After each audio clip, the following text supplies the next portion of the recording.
الحمد لله رب العالمين، والصلاة والسلام على سيد المرسلين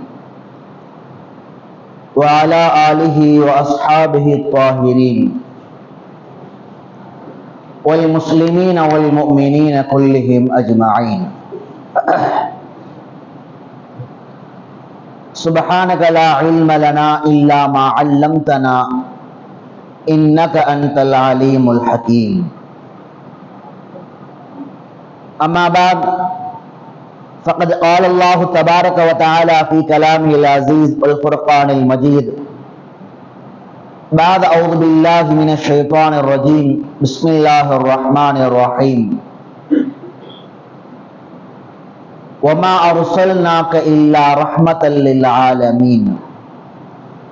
وقال أيضا هو الذي بعث في الأميين رسولا منهم يتلو عليهم آياته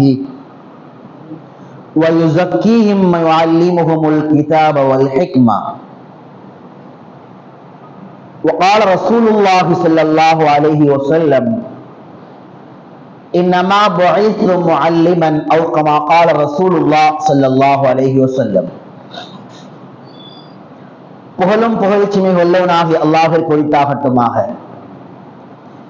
எம்பெருமானார் ரசூலுல்லாஹ் ஸல்லல்லாஹு அலைஹி வஸல்லம் அவர்களின் மீதும் அவர்களின் வாழ்க்கை அடிப்படையாக பின்பற்றி வாழ்ந்த சத்திய சஹாபாக்கள், தாபிஈன்கள், தபா தாபிஈன்கள், ஷுஹதாக்கள், நாதாக்கள், நல்லவர்கள், குறிப்பாக நம் அனைவரின் மீதும் அல்லாஹ்வுடைய சாந்தியும் சமாதானமும் என்றென்றும் நிலவட்டுமாக என்ற கூறி எனது உரையை ஆரம்பம் செய்கிறேன். அஸ்ஸலாமு அலைக்கும் வரஹ்மத்துல்லாஹி வபரகாத்துஹு. சங்கைக்குருத்தான அல்லாஹ்வின் நடிகார்களே, பெருமானார் ஸல்லல்லாஹு அலைஹி வஸல்லம் அவர்களின் பிறப்பு ஏற்பட்டு ஏறத்தாழ 1500 வருடங்கள் ஆகிவிட்டது. இந்த வருடத்தினுடைய மீலாது நபி என்பது 1500ஆக பெருமானாருடைய பிறப்பை குறிக்கின்ற ஒரு வருடமாக இருக்கின்றது. அதே நேரத்திலே யதார்த்தமாக எதர்ச்சையாக அதே நாளிலே ஒரு ஆசிரியர் தினம் என்று பரவலாக சமுதாயத்தில் கொண்டாடப்படக்கூடிய ஒரு நாளும் வந்திருக்கிறது. ஒரு புறத்தில் ஆசிரியர் தினம், மறுபுறத்தில் பெருமானாருடைய பிறப்பு, அதாவது 1500 வருடங்கள் கடந்து நிற்கின்ற நாம் இந்த இடத்தில் நாம் ஒரு சில விஷயங்களை நினைவுகூர கடமைப்பட்டிருக்கிறோம்.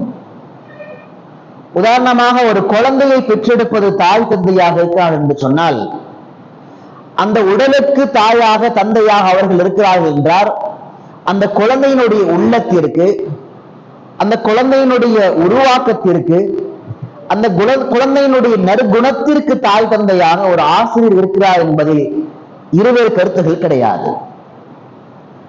அதுபோல ஒரு ஆசிரியை பற்றி சொல்ல வேண்டும் என்று சொன்னால், உலகத்தில் தன்னலம் இல்லாமல் தனக்கு கீழே இருக்கின்ற மாணவர்களை, மாணவிகளை, அவர்களை தன்னை விட உயர்வாக உயர்த்தி பார்க்க வேண்டும், அவர்களை உயர்வாக உயர்த்தி காட்ட வேண்டும் என்ற இலக்கோடு செயல்படக்கூடியவர்கள் தான் ஆசிரியர் பெருமக்கள். உலகத்துல யாருக்கு யாரை பார்த்தாலும் பொறாமைகள் இருக்கும். ஆனா ஒரு மாணவனுடைய முன்னேற்றத்திலே, அந்த மாணவன் முன்னேற்றம் அடைந்த ஒரு மேடையிலே அல்லது ஒரு பதக்கத்தை வாங்குகின்ற பொழுது, அது சமுதாயத்தில் உயர்ந்த அந்தஸ்து அடைகின்ற பொழுது, அதை பார்த்து ஒரு தாயும் தந்தையும் எந்த விதத்தில் சந்தோஷம் அடைகிறார்களோ அதே சந்தோஷத்தையும் பெருமையும் ஒரு ஆசிரியர் அடைந்து கொள்கிறார். அவர்தான் ஆசிரியர். அதுபோல ஆசிரியர்கள் எப்படிப்பட்டவர் என்று சொன்னால், உலகத்தில் எல்லாருக்கும் ஒரு கனவுகள் இருக்கும். நாம சட்டவியல் துறையில வரணும், நம்ம இன்ஜினியர் ஆகணும், டாக்டர் ஆகணும், நம்ம லாயர் ஆகணும். ஒவ்வொருவருக்கும் ஒவ்வொரு கடமைகள் இருக்கும், ஒவ்வொரு லட்சியங்கள் இருக்கும்.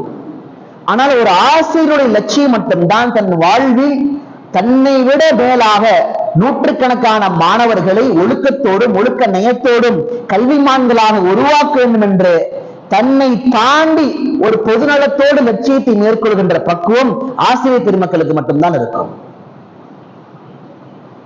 ஒரு சட்டவியல் துறை படித்தவர் சட்டங்களை உருவாக்குகிறார், ஒரு இன்ஜினியர் படித்தவர் பில்டிங் உருவாக்குறாரு, ஒரு ஆர்டிஸ்ட் என்ன செய்யறாருன்னா வண்ணங்களையும் கலை ஓவியங்களை உருவாக்குகிறார். இது எல்லாவற்றையும் உருவாக்குகின்ற இவர்களை உருவாக்குகின்ற பணிதான் ஒரு ஆசிரியருடைய பணி. அருமையான அல்லாஹ்வினுடையார்களே, உலகத்திலேயே ஆக தலை சிறந்த ஒரு புனிதமான பக்தியான மகத்துவமான உயர்ந்த ஒரு பணி ஒரு இருக்கிறது என்று சொன்னால் அது ஆசிரியர் பணி மட்டும்தான். பெருமானார் ஸல்லல்லாஹு அலைஹி வஸல்லம் ஹதீஸிலே சொன்னார்கள், "கைருக்கும் மன் தஅல்லமல் குர்ஆன வ அல்லமா." கற்றுக்கொள்வதும் கற்றுக் கொடுப்பதும் இரண்டும் உங்களில் ஆக தலை சிறந்தவர்கள். பெருமானார் குர்ஆனுடைய கல்வி ஒருங்கிணைச்சு சொல்லியிருந்தாலுமே கூட கற்றுக் கொடுக்கின்ற பணி உலகத்தில் ஆக மகத்தான பணி. அல்லாஹ் சுப்ஹானஹு வ தஆலா ரசூல்மார்களை அனுப்புகின்ற போது குர்ஆன் அல்லாஹ் சொல்றான், யுஅல்லிமுஹுமுல் கிதாப். உலகத்துல எஜுகேட் பண்ண வேண்டிய பொறுப்பு யாருதுன்னா ரசூல்மார்களோடது, நபிமார்களோடது. ஆசிரியர்கள் அந்த ரசூல்மார்களுடைய நபிமார்களுடைய அந்த பணிகளை செய்கின்ற இடத்தில் பிரதிபலிக்கக்கூடிய நன்மக்களாக இருக்கிறார்கள். இன்னைக்கு எல்லா ஆசிரியரும் அப்படி இருக்கிறாங்களா அப்படின்னா அந்த கேள்வி வேற, அந்த தலைப்பு வேற. இன்னைக்கு எல்லா ஆசிரியரும் அப்படி இல்லைங்கிறதும் வேற. ஒழுக்கங்களை கற்பிக்க வேண்டிய எத்தனையோ ஆசிரியர் பெருமக்களிடமிருந்து ஒழுக்கமற்ற விஷயங்கள் தான் போதிக்கப்படுகின்றது என்பது வேறு.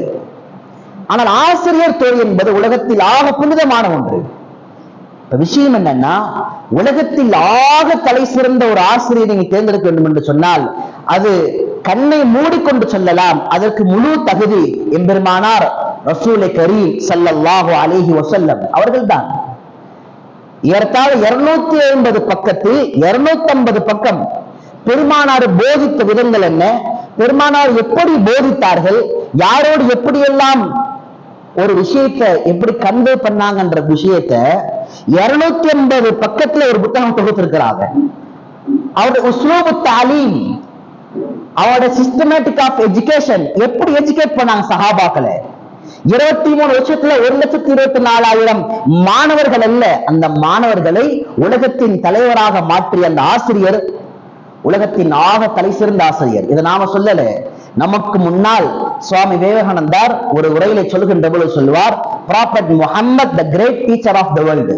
உலகத்தில் எத்தனை ஆசிரியர் பெருமக்கள் வந்தார்களோ அவர்கள் எல்லாரையும் விட ஆக தலை சிறந்த ஆசிரியர் யார் என்று சொன்னால் பெருமானார் ஸல்லல்லாஹு அலைஹி வஸல்லம் அவர்கள். இன்னைக்கு ஸ்மார்ட் கிளாஸ் வைக்கிறாங்க நிறைய, அதுல டீச்சர் ட்ரைனிங் எல்லாம் பண்ணும்போது பாத்தீங்கன்னா இன்னைக்கு குட் டீச்சர் அப்படின்ற டாபிக்ல டீச்சர் ட்ரைனிங் பண்றாங்க. முன்னாடி எல்லாம் எல்லா துறைகளையும் சைக்காலஜி ரொம்ப கம்மியா இருந்துச்சு. நீங்க என்ன செய்யறாங்கன்னா ஒரு சைக்காட்ரிஸ்ட கூட்டிட்டு வந்து நீங்க நல்ல ஆசிரியராக உருவாகுவது எப்படி அப்படின்னு பாடம் எடுக்கிறாங்க. அதுல சில விஷயம் சொல்லி கொடுக்கறாங்க. நீங்க ஒரு விஷயத்தை எப்படியாப்பட்ட சப்ஜெக்டையும் நீங்க மாணவர்களுக்கு எளிமையா காட்டணும், கஷ்டமா காட்டக்கூடாது, பாசிட்டிவா நீங்க பேசணும், நெகட்டிவா பேசக்கூடாது. இந்த 4 விஷயத்தை பெருமானார் 1400 வருடங்களுக்கு முன்னால சொல்லிட்டு போயிட்டாங்க. சொன்னது மாத்திரமல்ல, அந்த ஆசிரியர் வாழ்ந்து விட்டும் போனார். எஸ்ஸிரு சொன்னாங்க சஹாபாக்களுக்கு, இந்த மார்க்கத்தை எளிமையாக காட்டுங்கள். அது இருக்குது இது இருக்குது அப்படி இப்படி கைமா சொல்றவன விரண்டு ஓடுற மாதிரி போன. எஸ்ஸிரு, ஒவ்வொரு விஷயத்தையும் எளிமையாக புரியுங்கள். வலாத்து அஸ்ஸிரு, இஸ்லாமிய மார்க்கத்தை கடினமாக காட்டி விடாதீர்கள். உபஷ்ஷிரு, சொர்க்கத்தின் சுப செய்திகளை என்னவெல்லாம் செய்தால் என்னவெல்லாம் கிடைக்கும் என்று அதிகமாக சொல்லுங்கள். வலா துனஃபிரு, அதிகமா பாவத்தினுடைய தண்டனைகளை மட்டுமே சொல்லி மக்களை பயமுறுத்தி விடாதீர்கள், வெறுப்பு ஏற்படுத்தி விடாதீர்கள். பாப்பா இதெல்லாம் செஞ்சா உனக்கு இதெல்லாம் கிடைக்கும், வாப்பா அல்லாஹ்வுடைய பொருத்தம் கிடைக்கும், சொர்க்கங்கள் கிடைக்கும், ஆறுகள் கிடைக்கும், தோட்டங்கள் கிடைக்கும், மாட மாளிகைகள் கிடைக்கும், என்னவெல்லாம் கிடைக்கும் என்று பாசிட்டிவா பேசு. இன்னைக்கு நீ மாடர்ன் வேல்ல சொல்றத 1400 வருஷங்களுக்கு முன்னால பெருமானா சொல்லிவிட்டு போய்விட்டாங்க. சங்கைக்குறித்தான் அல்லாஹ்வினுடையார்களே, ஒரு ஆசிரியருடைய அழகான குணம் என்னன்னா, ரொம்ப ஷார்ட்டா பேசினாலும் அதை கன்வே பண்ற தஃஹீம் சொல்லுவாங்க, அதாவது கம்யூனிகேஷன் ஸ்கில். ரொம்ப ஷார்ட்டா சொன்னாலும் இருக்கிற மாணவருக்கு புரியுற மாதிரி பேசுறது. ரொம்ப வளவலன்னு பேசி 1 மணி நேரம் பேசின பின்னாடி என்ன பேசினாலும் கேட்பாங்க. அப்படி இல்லை, ரத்தின சுருக்கமாக பேசினாலும் ஆசிரியர் என்ன சொன்னாலும் புரியும். பெருமானார் ஒரு ஹதீஸ் எடுத்து பாருங்கள், ஜவாமியுல் கலீம், பெருமானார் ரத்தின சுருக்கமாக சொன்ன வார்த்தைகள் என்று மாபெரும் பட்டியல் தயார் செய்யப்பட்டிருக்கிறது. ரத்தின சுருக்கம்னா என்னன்னா, வார்த்தை சின்னது, அர்த்தம் யோசித்தால் கடலிலும் ஆழமானது. ஒண்ணுல பாருங்க, அத்தீனு வன் நசீஹா. தீனுனா என்னன்னா நலவை நாடுதல். சுருக்கமா சொல்லிட்டாங்க. தீன்னா என்ன? ஒட்டுமொத்தமான சமுதாயத்திற்கும் உலகத்திற்கும் நலம் நாடுவது. இதுல நீங்க 100 விஷயத்தை சொல்லலாம். இன்னொரு இடத்துல சொன்னாங்க பெருமானார் ஸல்லல்லாஹு அலைஹி வஸல்லம், இத்தகில்லாஹ ஹைதுமா குன். ரத்தின சுருக்கமா சொன்னாங்க, எங்க இருந்தாலும் அல்லாஹ்வை பயந்துக்கோ, தப்பிச்சுக்குவேன்னாங்க. எங்க இருந்தாலும். இதுல எவ்வளவு அர்த்தம் வருது? தனிமை, கூட்டமாக இருக்கின்ற நேரம், இரவு நேரம், பகல் நேரம், வாலிப வயது, வயது, எங்க இருந்தாலும் இந்த நேரத்தில் அல்லாஹ்வை பயந்துக்கோ, தட்ஸ் ஆல், நீ தப்பிச்சுக்கோ வாழ்க்கையில. இன்னொருத்தர சொன்னாங்க,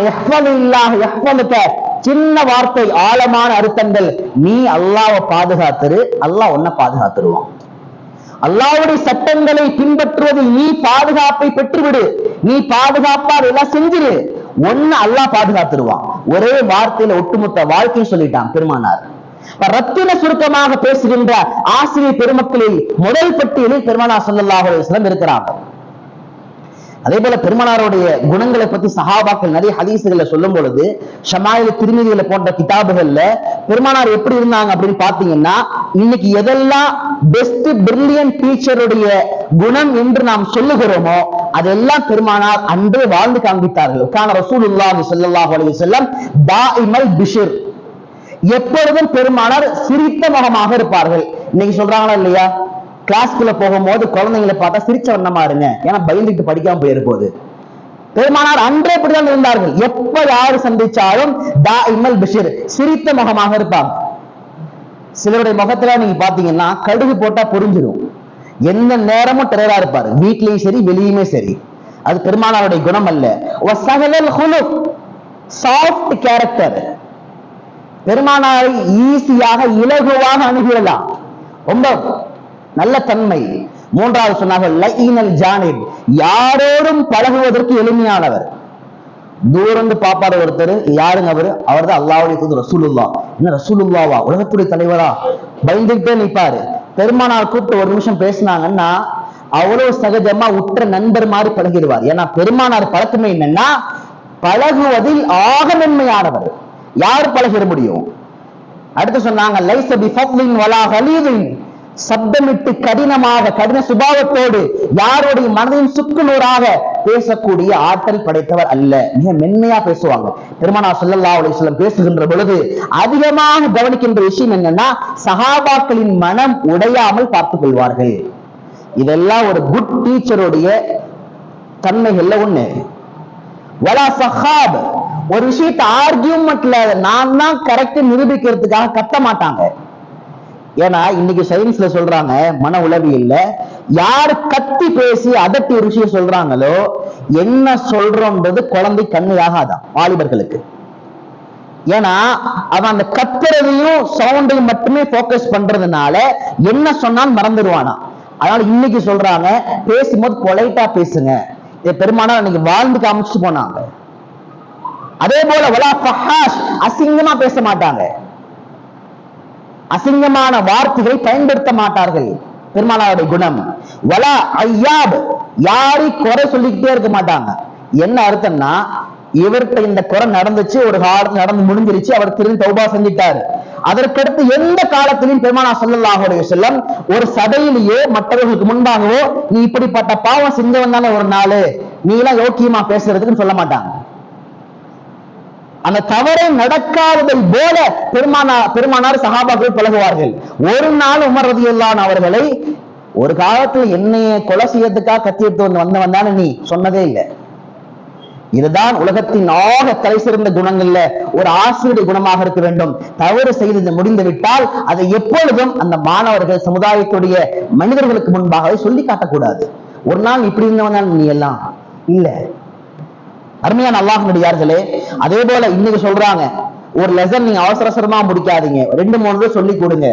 பெருமானார் ஸல்லல்லாஹு அலைஹி வஸல்லம் பத்தி ஹதீஸ்ல வருது, பெருமானார் ஒரு விஷயத்தை சொல்கின்ற பொழுது, மிக முக்கியமான விஷயத்தை சொல்கின்ற பொழுது ஆதஹு ஸலாஸ மர்ராத், சஹாபாக்கள் சொல்றாங்க நபி அதை 3 முறை சொல்வார்கள். எதற்காக? அதை சரியாக தெளிவாக புரிந்து கொள்வதற்காக. அன்பை முன்மாதிரியாக வாழ்ந்த சிறந்த ஆசிரியர் பெருமகன் பெருமானார் ஸல்லல்லாஹு அலைஹி வஸல்லம். நபியோட பேர் கேட்டா ஸலவாத் சொல்லணும். ஸல்லல்லாஹு அலைஹி வஸல்லம் சொல்லுங்க. நேத்து நைட்டோட முடிஞ்சிருச்சா? இல்ல ஸல்லல்லாஹு அலைஹி வஸல்லம் சொல்லணும். பெருமானாருடைய வார்த்தை எங்க கேட்டாலும் ஸலவாத் சொல்லணும். முஹம்மத் என்ற பெயரை கேட்டு ஸலவாத் சொல்வது ஒருவர் பெருமானாரை நேசிக்கிறார் என்பதன் அடையாளங்கள்ல ஒண்ணு. ஸல்லல்லாஹு அலைஹி வஸல்லம். அடுத்து பாருங்க, மாணவர்களுக்கு எவ்வளவு அன்பா நடப்பாங்கன்னா, இது மாணவர்களுக்கு மாத்திரமல்ல, ஒரு தலைவர் பிரஜைகளிடத்தில், ஒரு நிர்வாகி தன்னுடைய மகல்லாக்களிடத்தில், ஒரு ஆசிரியர் மாணவரிடத்தில், ஒரு பெற்றோர் தனக்கு கீழே இருக்கின்ற பிள்ளைகளிடத்தில் எப்படி நடக்கணும். 2 அற்புதமான சம்பவம் தேடி பார்க்கும்போது சுவையாக கிடைக்கின்ற சம்பவம். மாணவர்களின் தவறுகளை மறந்து அவர்களோடு பணிவாக அன்பாக நடக்கின்ற குணம். அபூ ரிஃபா அல் அதவி என்ற சஹாபி அவங்க சொல்றாங்க, நான் ஒரு சந்தர்ப்பத்தில் ரசூலுல்லாஹி ஸல்லல்லாஹு அலைஹி வஸல்லம் கிட்ட வந்தேன். நான் வந்த நேரம் எப்படிப்பட்ட நேரம்னா, எனக்கு தீனை பத்தி எதுவுமே தெரியாது. அப்பதான் இஸ்லாத்துக்குள்ள புதுசா வந்திருக்கேன். நான் வரக்கூடிய நேரத்துல பெருமாள் என்ன செஞ்சிட்டு இருந்தாங்கன்னா, சஹாபாக்களுக்கு முன்னால ஸ்பீச் கொடுத்துட்டு இருக்கிறாங்க, பயான் பண்ணிட்டு இருக்கிறாங்க. இவர் வந்தாரு, வேகமா சொன்னாரு, யா ரசூலல்லாஹ், ரஜுலுன் கரீப் ஜா யஸ்அலு அன் தீனிஹி, ஒன்னும் தெரியாத நான் வந்திருக்கிறேன், எனக்கு தீனை பத்தி சொல்லிக் கொடுங்கன்றாரு. நீ யோசிப்பா, கற்பனை பண்ணி பாருங்க. இங்க இமாம் சாப் பேசிட்டு இருக்கிறாரு, ஒரு 100 பேர் உட்கார்ந்து கேட்டுக்கிட்டு இருக்கிறாங்க. திடீர்னு கத்துறாரு ஒருத்தர், இமாம் சாப் பயான் பத்தி நிப்பாட்டுங்க, எனக்கு தீனை பத்தி சொல்லிக் கொடுங்கன்னா நாம என்ன செய்வோம்? என்ன நடந்திருக்கோங்க? அதட்டி இருப்போம், மிரட்டி இருப்போம், கேட்கறது நேரம் இல்லையான்னு கேட்டிருப்போம். பெருமானார் பேசிக்கொண்ட உரையை நிறுத்திவிட்டு, தன்னுடைய உரையை நிறுத்திவிட்டு சேர தூக்கிட்டு வந்து அந்த அபூ ரிஃபா அல் அதவி பக்கத்துல உட்கார்ந்து தீனுனா என்ன, இஸ்லாம்னா என்ன என்பதை எல்லாம் போதித்து விட்டு பெருமானார் பிறகு மீண்டும் சேர் எடுத்துட்டு போய் அந்த இடத்துல உட்கார்ந்து சஹாபாக்களுக்கு உரை நிகழ்த்துவதை தொடர்ந்தார்கள். எப்படிப்பட்ட குணம் பாத்தீங்களா? எவ்வளவு உயர்ந்த குணம். பெருமானார் ஒரு வார்த்தை கேட்கல, என்னப்பா நான் பேசிட்டு இருக்கிறேன், குறுக்க பேசுற நீ, கேள்வி கேட்க அப்புறம் வர மாட்டியா சொல்லல. பெருமானார் உயர்ந்த குணம். ஒருவராக இருந்தாலும் அவரின் உணர்வுகளை மதித்தார்கள். சிறந்த ஆசிரியர் இன்னைக்கு என்ன சொல்றாங்க, கிளாஸ் நடக்கும்போது உள்ள வர, கிளாஸ் நடக்கும்போது டவுட் இல்ல, உள்ள எந்திரிச்சு எது கேட்க கூடாது. சார் யூரின் போயிட்டு வரும், கிளாஸ் நடத்திட்டு இருக்க என்ன வருது, அப்படி அல்ல. ஒருவரின் உணர்வை மதிப்பது சிறந்த ஆசிரியருடைய பண்புகள்ல ஒன்று. நீ இன்னொரு சம்பவம் கேட்ட ரொம்ப ஆசைப்படுவீங்க. நமக்கெல்லாம் 10 பேர் முன்னால யாரா அதட்டி பேசணும் உனக்கு பிடிக்காது. ஏன்னா அப்படிப்பட்ட விஷயங்களை தாங்கிக் கொள்ளக்கூடிய மனம் நமக்கு கிடையாது. பெருமானார் ஸல்லல்லாஹு அலைஹி வஸல்லம் ஒருத்தர் வராரு, லிமாமுன் சாலபா என்ற ஒரு நபர். பெருமானார் ஸல்லல்லாஹு அலைஹி வஸல்லம் சபையில உட்கார்ந்து இருக்கிறாங்க. அனஸ் ரலியல்லாஹு அன்ஹு சொல்றாங்க, நாங்க எல்லாரும் ஒண்ணா உட்கார்ந்து பெருமானாரை சுற்றி பேசிக் கொண்டிருக்கிறோம். பெருமானார் முக்கியமான விஷயம் பேசிட்டு இருக்கிறாங்க, சாஞ்சு உட்கார்ந்து பேசிட்டு இருக்கிறாங்க. லிமாமுன் சாலபா நேரா வந்தாரு, ஒட்டகத்துல வந்தாரு, ஒட்டகத்தை பள்ளிவாசலுக்கு கொண்டு வந்து நிப்பாட்டி பள்ளிவாசலை கட்டி போட்டாரு. உங்களுக்கு புரியுற மாதிரி சொல்லணும்னா, பைக்கை தூக்கிட்டு வந்து பின் பள்ளிவாசல் நிப்பாட்டுற மாதிரி ஒருத்தர் மேல ஏத்திட்டு கொஞ்சம் நிப்பாட்டாரு, இங்க நிப்பாட்டாரு. முதல்ல அதுக்கு கதை முடிஞ்சிச்சு வச்சுங்களேன். என்ன செய்வோம் நாம? என்ன நடக்குன்னு நமக்கு தெரியும். சஹாபாக்கள் அமைதியா பாக்குறாங்க, என்னடா ஒட்டகத்தை கட்டிட்டு வந்து பள்ளிவாசல கட்டி போட்டுட்டு கேட்டாரு, யார் முஹம்மதுன்னாரு. எப்படிங்க? சஹாபாக்களுக்கு முன்னால யார் முஹம்மதுன்னாரு, யாரும் பதில் சொல்லல. பெருமானார் ஸல்லல்லாஹு அலைஹி வஸல்லம் பதில் சொன்னாங்க, நான் தாங்க முஹம்மது, அல்லாஹ்வுடைய தூதர், என்ன வேணும்னு கேட்டாங்க. யாரை பார்த்து யாரு கேட்கறது, யாருன்னு சொல்லு, போய் தெரிகிற மாதிரி சொல்லு, புரியுற மாதிரி சொல்லலாம் சொல்லல. பெருமானார் தான் பதில் சொன்னார், பதில் சொன்னாங்க, நான் தான் முஹம்மது, என்ன வேணும் கேட்டாங்க. மிக பணிவாக சொன்னாரு, சில கேள்வி கேட்க போறேன், டென்ஷன் பண்ற மாதிரியான கேள்வி, நீ கோவப்பட மாட்டீங்கன்னு கேட்கறதுக்கு முன்னாடி பாருங்க, உமர் போன்ற கடும் கோவக்கூடிய சஹாபாக்கள் கொடுக்காம எல்லாருமே கேட்டாரு, நான் டென்ஷன் ஆகிற மாதிரியான கடும் கேள்வி கேட்க போறேன், டென்ஷன் ஆக மாட்டீங்கன்னு சொல்லுங்க, அப்புறமா கேட்கறேன்னாரு. சொன்னாங்க, ஒன்னும் பிரச்சனை இல்லை, நான் பொறுமையா பதில் சொல்றேன், நீ கேளுங்க. கேட்டாரு, அல்லாஹ் நான் சத்தியம் மட்டும் கேட்கிறேன், உண்மையிலே உங்களை அனுப்புனது அல்லாஹ் தானா, நம்பலாமா அப்படின்னாரு. என்ன நாம சொல்லியிருப்போம், என்னை பார்த்தா உனக்கு எப்படி சொன்னாங்க, அல்லாஹ் ஆமாங்க நான் தான் அல்லாஹ் அனுப்புறேன், நான் தான். அடுத்து கேட்டாரு, அல்லாஹ் சத்தியம் மட்டும் சொல்லு, இந்த 5 தொழுகை சொல்ற ஒரு நாளைக்கு, இதெல்லாம் அல்லாஹ் சொன்னதானே நீ அடிச்சு விடுறியா அப்படின்னாரு. சொன்னா அல்லாஹ் நாம். நீங்க அந்த அரபிய இபாதத்தை படிச்சு பாத்தீங்கன்னா அந்த ஸ்லாங் புரியும். பேசுற என்ன ஸ்லாங்னா கடும் தோரணை, பார்த்தால் அடிக்கிற மாதிரியான சொல்ல கேட்கிறாரு. சிலர் பேசினா கோவம் வரும்ல, அந்த தோரணை. சொன்னா ஆமாங்க அல்லாஹ் தாங்க அந்த தொழுவு சொல்லிக்கிறான் ஒரு நாளைக்கு. அப்படியா, சரி இந்த ஒரு மாசம் நோம்பு வைக்கிற சொல்றீங்களே, இதெல்லாம் அல்லாஹ் சொன்னா நீங்களா சொல்றீங்களா? அல்லாஹ் சத்தியம் மட்டும் சொல்லுங்க. அல்லாஹ் நாம், அல்லாஹ் தான் நோம்பு வைக்க சொன்னார். அடுத்து கேட்டாரு, வருஷம் இந்த பணத்துல இருந்து ஜக்காத்து புடிங்கி தரீங்களா? எல்லாத்துக்குமே வெளியே இந்த காசு புடிங்கி ஜக்காத் தரக்கூடிய விஷயத்த அல்லாஹ் சொன்னா நீங்களா சொல்றீங்க அப்படின்னாரு. பெருமானார் ஸல்லல்லாஹு அலைஹி வஸல்லம் சொன்னாங்க, அல்லாஹ் நாம், அல்லாஹ் தான்ப்பா சொன்னான், நான் சொல்லல. அப்படியா, இவ்வளவு பொறுமையாக சகிப்புத்தன்மையோடு எவ்வளவு அரவணைப்போடு பணியோடு பேசிய பெருமானாரின் வார்த்தைகள் தாக்கத்தை ஏற்படுத்தியது. லிபாமுன் தாலபா ரலியல்லாஹு அன்ஹு அதே இடத்திலேயே கலிமாவை சொன்னார்கள். சொல்லிவிட்டு சொன்னார்கள், வான ரசூல் ரசூலி கௌமி, நான் என் கூட்டத்தாரின் ரசூலாக இருக்கிறேன். உங்களிடத்தில் இதையெல்லாம் கேட்டேனோ அதையெல்லாம் என் சமுதாயத்திற்கு எத்தி வைக்கப் போகிறேன் என்று சொல்லிவிட்டு சபையை விட்டு புறப்பட்டு தன் கூட்டத்தாரத்திலே சென்று இஸ்லாத்தை போதிக்கின்ற ரசூலாக மாறிவிட்டார். ரசூலுல்லாஹ் ரசூல். ஒருவேளை ரசூலுல்லாஹ் அவசரப்பட்டிருந்தாங்க, கோவப்பட்டிருந்தாங்க அப்படின்னா இவர் நிலைமை என்னவாயிருக்கும் தெரியாது. ஒரு ஆசிரியருடைய பணிவு விட்டு போகின்ற தன்மை, ஒரு அன்பினால் ஒரு நபர் இஸ்லாத்தை ஏற்று அவரால் ஒரு கூட்டம் இஸ்லாத்தை தழுவியது என்று சொன்னால் உலகத்திலேயே இப்படிப்பட்ட பண்பை பெற்ற ஒரு ஆசிரியர் இவராக மட்டும்தான் இருக்க முடியும். கண்மணி ரசூலுல்லாஹ் ஸல்லல்லாஹு அலைஹி வஸல்லம் உமர் ரலியல்லாஹு அன்ஹு சொல்றாங்க, தன் வாழ்க்கையில நான் வாழ்க்கையிலே இது மாதிரி கேள்வி கேட்ட ஆளை லிமாமுன் தாலபா மாதிரி ஒரு ஆளை பார்த்ததே இல்லை என்றான். அப்படிப்பட்ட நபரையும் கூட பெருமானார் ஸல்லல்லாஹு அலைஹி வஸல்லம் சிறந்த ஆசிரியராக முன்னோக்கினார்கள். கிடைத்த குறித்தான் அல்லாஹ் நடிகார்களே. எனவே பெருமானாருடைய வாழ்க்கை வெறுமனே ஒரு வட்டத்தில் சுருக்குவதல்ல. பெருமானாரின் வாழ்க்கை எல்லா கட்டத்திலும் முன்மாதிரியாக இருந்திருக்கிறது. குறிப்பாக ஆசிரியர் பெருமக்களுக்கான சிறந்த உதாரணமாக கண்மணி நாயகம் ரசூலுல்லாஹ் ஸல்லல்லாஹு அலைஹி வஸல்லம் வாழ்ந்து காண்பித்திருக்கிறார்கள். அல்லாஹ் நம் அனைவருக்கும் பெருமானாருடைய வாழ்க்கையை முழுமையாக படித்து அதில் இருக்கின்ற எல்லா படிப்பினைகளையும் நம்முடைய வாழ்க்கையில் எடுத்துக்கொள்கின்ற பாக்கியம் நசீபாக்க தருவானாக. வாழ்கின்ற காலம் எல்லாம் உயிரிலும் மேலாக, உயிரை விட அதிகமாக நேசிக்கின்ற அப்படிப்பட்ட ஒரு ஈமானை பாக்கியத்தை நசீபாக்க தருவானாக. வாழ்கின்ற காலம் எல்லாம் கற்பித்தல், கற்றுக் கொடுத்தல் பணிகளிலே நம்முடைய பிள்ளைகளை உருவாக்குகின்ற நல் மக்களாக அல்லாஹ் நாக்கையில் புரிவானாக. ஈமானோடு வாழ்ந்து மரணிக்கின்ற பொழுது கலிமா லா இலாஹ இல்லல்லாஹ் முஹம்மது ரசூலுல்லாஹ் சொல்லி வண்ணமாக அல்லாஹ் மௌத்தை நசீபாக்கி தருவானாக. வ ஆகிரு தாவானா அல்ஹம்துலில்லாஹி ரப்பில் ஆலமீன். சுன்னத்துல்லாஹி கொள்ளுங்கள்.